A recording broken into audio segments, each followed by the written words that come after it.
मदनलाल ढींगरा द्वारा कर्जन वायली का वध। 20वीं शताब्दी के प्रारंभिक वर्षों में लंदन में पढ़ रहे कई भारतीय विद्यार्थियों के बीच क्रोध और द्वेष की भावना चरम पर पहुंच चुकी थी और उचित समय पर विस्फोटक रूप लेने वाली थी। 1 जुलाई 1909 को साय करीब 8 बजे लंदन के बेजवाटर क्षेत्र के 106 लेडबरी रोड पते वाले लॉजिंग हाउस की पहली मंजिल के अपने कमरे से एक युवा और आकर्षक व्यक्तित्व वाला भारतीय विद्यार्थी निकला। उस समय लंदन में national Indian association NIA British और भारतीयों के बीच परस्पर संवाद को बढ़ावा देने के लिए नियमित दावतों का आयोजन कर रही थी। ऐसी ही एक दावत का आयोजन दक्षिणी केंसिंगटन के इंपीरियल इंस्टीट्यूट स्थित जहांगीर हॉल में होने जा रहा था। NIA की मानद सचिव मिस बैक ने करीब 9:30 बजे एक युवा छात्र के आगमन पर उसका स्वागत किया। चूंकि वो दावत में कई लोगों से परिचित था, इसलिए उसने मिस बैक से कहा कि वो उनसे मिलना चाहता है। ये कहकर वो बाकी लोगों से मिलने लगा। उचित अवसर की तलाश में ये युवा छात्र पूरे आत्मविश्वास के साथ वहां मौजूद रहा। रात लगभग 11 बजे NIA के मानद कोषाध्यक्ष विलियम हट कर्जन वायली जहांगीर हॉल पहुंचे। वो प्रसन्न भाव से एक साथ कुछ भारतीय विद्यार्थियों से मिले और फिर इस युवा छात्र से बातचीत में व्यस्त हो गए। अचानक इस छात्र ने एक छोटी कॉल्ट पिस्तौल निकाली और नजदीक से 4 गोलियां कर्जन वायली की आंख में दाग दी। वायली गिरे और उसी समय उनके प्राण पखेरु उड़ गए। बंदूक के पहले धमाके की आवाज सुनकर शंघाई से आए 46 वर्षीय डॉक्टर कावस लाल काका कर्जन वायली की मदद को आगे आए और दुर्घटनावश उन्हें भी एक गोली लग गई और दर्द से छटपटाते हुए वो भी गिर पड़े। अंततः घावों के कारण उन्होंने दम तोड़ दिया। नेशनल लिबरल क्लब के पत्रकार डगलस विलियम थॉर्बर्न एवं कई अन्य लोग उस युवा की ओर लपके और वो अधिक नुकसान न कर सके, इसलिए उसे पकड़कर कुर्सी के साथ बांध दिया। हाथापाई के दौरान उसका सुनहरी फ्रेम वाला बड़ा चश्मा गिर पड़ा। युवा ने अपनी कनपट्टी पर रिवॉल्वर लगाकर घोड़ा दबाया, परंतु वो सब गोलियां पहले ही इस्तेमाल कर चुका था। थॉर्बर्न ने उस युवा से इस घृणित कार्य का कारण पूछा। युवा ने उसकी ओर घूरा और भावहीनता से उत्तर दिया, रुको, पहले मुझे मेरा चश्मा पहनने दो। वो बहुत सामान्य और बेखौफ दिख रहा था। द इवनिंग टेलीग्राफ ने उसकी इस विशेषता का उल्लेख उस पर लिखी रिपोर्ट में भी किया था। वो न केवल रिवॉल्वर चलाने में कुशल, बल्कि त्रासदी के बाद कमरे में सबसे स्थिर भाव वाला भी था और शांति से अपने चश्मे के लिए पूछ रहा था। युवा को कसकर पकड़े हुए कैप्टन चार्ल्स रोलेस्टन ने उससे नाम पूछा तो अंततः वो जोर से बोला, मदन लाल ढींगरा। पुलिस तुरंत ही वहां पहुंच गई थी और ढींगरा को गिरफ्तार कर लिया गया। हवलदार फेडरिक निकोलस और डिटेक्टिव सार्जेंट फ्रैंक इडले ने बयान दिया कि ढींगरा के पास एक खंजर भी था। 6 चैम्बर वाला एक बेल्जियन रिवॉल्वर और अतिरिक्त असला भी उसके पास था। इंस्पेक्टर ड्रेपर ने ढींगरा के लेबर्डी रोड स्थित अपार्टमेंट की तलाशी ली, जहां उन्हें 70 कारतूस और एक अन्य मैगजीन वाला रिवॉल्वर बरामद हुआ। कर्जन वायली द्वारा ढींगरा को लिखा गया एक पत्र भी उसकी टेबल पर रखा था। उस पर 13 अप्रैल की तारीख दर्ज थी, परंतु ढींगरा ने उनके प्रस्तावों का जवाब नहीं दिया और वो वायली को उसकी गतिविधियों पर निगाह रखने वाले प्रशासन का प्रतीक मानते थे। तलाशी में ढींगरा की निशानेबाजी के अभ्यास की डायरी भी मिली थी। ढींगरा ने हत्या की साजिश बहुत मेहनत से रची थी। 26 जनवरी 1909 को उन्होंने बंदूक का लाइसेंस प्राप्त किया और फिर होलबर्न के गैमेजन्स लिमिटेड से 3.5 पाउंड में एक ऑटोमेटिक मैगजीन कॉल्ट पिस्तौल खरीदी। इसके बाद वो 3 महीने तक बयान में टॉटेनहैम कोर्ट रोड में सप्ताह में 3 बार अभ्यास के लिए आते रहे। चूंकि उनके पास वैध लाइसेंस था, इसलिए शूटिंग रेंज में उनको प्रवेश मिल गया था। हर बार अभ्यास के दौरान वो 12 गोलियां चलाते और उन्होंने जल्द ही अच्छी महारत हासिल कर ली। वायली की हत्या से पहले ढींगरा अपने आप में बेहद आत्मविश्वास से भर चुके थे। हत्या के दिन भी वो केंसिंगटन जाने से पूर्व शाम 5:30 बजे शूटिंग रेंज गए और अभ्यास में 12 गोलियां चलाई थी, जिनमें से 11 निशाने पर लगी थी। हत्या के बाद ढींगरा को मैरीलेबोन पुलिस स्टेशन ले जाया गया और औपचारिक चार्जशीट दाखिल की गई। आरोप उन्हें पढ़कर सुनाए गए और उन्होंने उसे स्वीकार किया। 2 जुलाई को ढींगरा को वेस्टमिंस्टर पुलिस अदालत ले जाया गया। हिरासत में सौंपे जाने से पहले उन्होंने न्यायाधीश से कहा, मैं केवल इतना कहना चाहता हूं कि डॉक्टर लाल काका की हत्या सोचा समझा प्रयास नहीं था। मैं उन्हें नहीं जानता था। जब वो मुझे पकड़ने को बढ़े तो मैंने अपनी सुरक्षा के लिए गोली चलाई थी।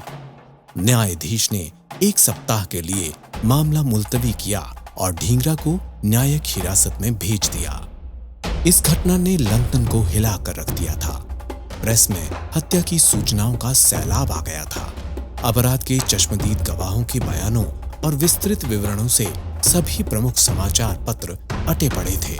ढींगरा के पिता साहिब दत्ता ढींगरा ने लॉर्ड मार्ले को तार भेजकर सूचित किया कि परिवार ने बेटे से अपने सभी संबंध तोड़ लिए हैं। उन्होंने पायनियर समाचार पत्र से कहा कि वो उनकी ओर से परिवार के एक सज्जन मित्र के न रहने पर इस घृणित कार्य की भर्त्सना प्रकाशित करें।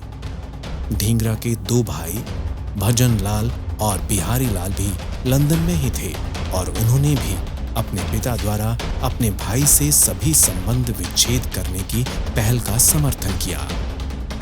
10 जुलाई को ढींगरा के मुकदमे की पुनः शुरुआत हुई। इस मौके पर police commissioner sir Edward Henry, जन अभियोजन के निदेशक सर चार्ल्स मैथ्यूज एवं अन्य उपस्थित थे। तत्पश्चात न्यायाधीश ने ढींगरा से पूछा कि वो अभियोजन पक्ष के जवाब में कुछ कहना चाहते हैं, तो उन्होंने बहुत बेपरवाही से कहा कि वो सभी गवाहों से सहमत हैं। अपने पक्ष में वो कोई सबूत नहीं देना चाहते, परंतु वो अपना वक्तव्य जरूर पढ़ना चाहते हैं। मदनलाल ढींगरा का ऐतिहासिक वक्तव्य इस तरह से था, अपने किए को न्यायोचित ठहराने के अतिरिक्त मैं अपने बचाव में कुछ नहीं कहना चाहता। मेरे लिए अंग्रेजी कानून की किसी भी अदालत के पास मुझे गिरफ्तार करने या पकड़ने अथवा मुझे फांसी की सजा देने का अधिकार नहीं है। इसी कारण अपने बचाव के लिए मेरा कोई वकील नहीं है और मैं निश्चय पूर्वक कहना चाहता हूं कि यदि जर्मनों द्वारा इस देश पर कब्जा करने पर एक अंग्रेज की ये राष्ट्रभक्ति है कि वो उससे लड़े, तो मेरे मामले में अंग्रेजों के खिलाफ लड़ना और भी न्याय संगत और राष्ट्रभक्तिपूर्ण हो जाता है। मैं दोहराता हूँ कि पिछले 50 वर्षों में अंग्रेज लोग 8 करोड़ भारतीयों की मौत के जिम्मेदार रहे हैं और प्रतिवर्ष वो भारत से 10 करोड़ पाउंड लेकर इस देश में आते रहे हैं। मैं उन्हें अपने राष्ट्रभक्त देशवासियों को फांसी और निष्कासित किए जाने का भी जिम्मेदार मानता हूँ, जिन्होंने वो किया था जो अंग्रेज लोग अपने देशवासियों को करने के लिए कह रहे हैं। और जो अंग्रेज भारत जाकर करीब 100 पाउंड प्रति माह का वेतन लेता है, इसका अर्थ ये है कि वो मेरे 1000 गरीब देशवासियों की मौत का फरमान जारी करता है, क्योंकि ये 1000 लोग आसानी से 100 पाउंड में जीवन व्यतीत कर सकते हैं, जिस पैसे को एक अंग्रेज व्यर्थ कार्यों और व्यसनों पर खर्च करता है। जैसे जर्मनी को इस देश पर कब्जा करने का कोई हक नहीं, अंग्रेज लोगों को भी भारत पर कब्जा करने का कोई अधिकार नहीं है और हमारी पवित्र भूमि को प्रदूषित कर रहे अंग्रेजों को मारने का हमें पूरा हक है। मैं अंग्रेज लोगों के भयानक पाखंड दोगलेपन पर हैरान हूँ। कांगो के लोगों और रूस के लोगों के संबंध में वो शोषित मानवता के मसीहा होने का दम भरते हैं, परंतु जब भारत के लोगों के भयानक शोषण और भयावह अत्याचारों की बात आती है, उदाहरण के लिए प्रतिवर्ष 20 लाख लोगों की हत्या और हमारी महिलाओं पर जुल्म, तो उनकी जुबान सिल जाती है। यदि इस देश पर जर्मनों का कब्जा हो जाए और कोई अंग्रेज युवक जर्मनों को लंदन की सड़कों पर विजेताओं की सी निर्लज्जता सा घूमता हुआ देखे और 1 या 2 जर्मनों को मार डाले, तो उस अंग्रेज युवक को यहाँ के लोग देशभक्त मान लेंगे। उसी तरह मैं अपनी मातृभूमि की स्वतंत्रता के लिए तैयार हूँ। अदालत के सामने मैं इस पत्र से और क्या कह सकता हूँ। मैंने ये वक्तव्य अपने लिए क्षमा या ऐसी किसी वस्तु के लिए नहीं दिया है। मेरी इच्छा है कि अंग्रेज लोग मुझे मृत्युदंड दें, जिससे मेरे देशवासियों की बदले की भावना और प्रबल हो जाएगी। मैं इस बयान को शेष विश्व, विशेषकर अमेरिका और जर्मनी के सामने अपने लक्ष्य के लिए न्याय स्वरूप रख रहा हूं। अदालत खामोश थी और कक्ष में सन्नाटा फैला था। कानूनी मदद के लिए एक बार फिर पूछे जाने पर क्रुद्ध ढींगरा ने कहा, मैं आपसे कितनी बार कह चुका हूं कि मैं इस अदालत के अधिकार को नहीं मानता। आप जो करना चाहें कर सकते हैं, मुझे कोई एतराज नहीं। आप मुझे मृत्युदंड दे सकते हैं, मुझे परवाह नहीं। तुम गोरे लोग सर्वशक्तिमान हो गए हो, लेकिन याद रखना, जल्द ही हमारा समय आएगा और फिर हम जो चाहे करेंगे। न्यायाधीश ने 17 अगस्त को ढींगरा को अपराध का दोषी मानते हुए फांसी की सजा सुनाई। ढींगरा को ब्रिक्सटन जेल में रखा गया, जहां 22 जुलाई को विनायक उनसे मिलने गए। उनके समूचे परिवार ने साथ छोड़ दिया था, परंतु विनायक ढींगरा के साथ थे। इस भावुक मुलाकात के दौरान दोनों की आंखों से आंसू बह आए थे। कहते हैं कि विनायक ने ढींगरा से कहा, मैं एक महान देशभक्त और शहीद के दर्शन के लिए आया हूं। ढींगरा अदालत में एक और बयान चाहते थे, परंतु पुलिस ने उसे जब्त कर ऐसा करने से रोक दिया था। बयान की प्रति विनायक और उनके साथियों के हाथ लग चुकी थी। उन्होंने निर्णय किया कि ढींगरा को सर्वश्रेष्ठ श्रद्धांजलि दूसरे वक्तव्य को प्रकाशित कर ही होगी। विनायक ने डेली न्यूज में काम करने वाले अपने एक मित्र डेविड गार्नेट से वक्तव्य को छापने के लिए पूछा, क्योंकि लंदन का कोई अन्य समाचार पत्र उसे छापने को तैयार नहीं था। गार्नेट वक्तव्य अपने बॉस रॉबर्ट लिन के पास ले गया, जो ढींगरा की फांसी से एक दिन पहले 16 अगस्त को विशिष्ट स्कूप प्रकाशित करने को राजी हुए। चुनौती शीर्षक से ढींगरा के वक्तव्य से पहले प्रस्तावना के तौर पर संपादकीय की टिप्पणी थी। एक प्रति हमारे हाथ आई है, जिसे ढींगरा ने हत्या से पहले लिखा था, ताकि वो उसे इस तरह पढ़ सके जैसे कि ये घटना के उपरांत लिखी गई हो। मुकदमे के दौरान कैदी ने इस दस्तावेज का जिक्र किया था, परंतु इसे जनता के सामने नहीं लाया गया। हम बताना चाहेंगे कि उसकी प्रति कुछ समय से ढींगरा के साथियों के पास थी। ये वक्तव्य इस प्रकार है। मैंने उस दिवस माना था कि राष्ट्रभक्त भारतीय युवाओं के निष्कासन और दुर्दांत फांसियों के प्रतिशोध स्वरूप मैंने ब्रिटिश खून बहाने का प्रयास किया है। मेरा मानना है कि विदेशी बंदूक के हत्थों के जोर से गुलाम बनाया गया देश सदा युद्धावस्था में रहता है। चूंकि निहत्थी जनता खुले आम युद्ध न करने को मजबूर रहती है, इसलिए मैंने आकस्मिक हमला किया। चूंकि मुझे बड़ी बंदूक की मनाही थी, ऐसे में मैंने अपनी पिस्तौल निकाली और गोली दाग दी। एक हिंदू के तौर पर मेरा मानना है कि मेरे देश के साथ गलत व्यवहार ईश्वर का अनादर है। स्वास्थ्य और बौद्धिक तौर पर निर्धन होने के कारण मेरे पास मेरी माता को देने के लिए अपने रक्त के अलावा और कुछ नहीं, और इसीलिए मैंने उसकी देहरी पर यही भेंट चढ़ाई। मेरी माता का ध्येय भगवान राम का ध्येय है, उसकी सेवाएं भगवान कृष्ण की सेवाएं हैं। भारत और इंग्लैंड के बीच स्वतंत्रता की लड़ाई तब तक जारी रहेगी जब तक हिंदू और अंग्रेज नस्ल मौजूद रहेंगे। अब भारत में सीखने को एकमात्र पाठ यही है कि कैसे मरा जाए, और उसे सिखाने का एकमात्र तरीका है खुद मरकर दिखाना। अतः मैं मर रहा हूं और मेरी कामना है कि मेरी शहादत की प्रतिष्ठा बनी रहे। ईश्वर से मेरी एक ही प्रार्थना है, मैं इसी माता के घर जन्म लूं और इसी पवित्र लक्ष्य की खातिर फिर मरूं, जब तक कि लक्ष्य पूर्ण न हो जाए और माता मानवता की भलाई और ईश्वर की महिमा में स्वतंत्र न दिखे।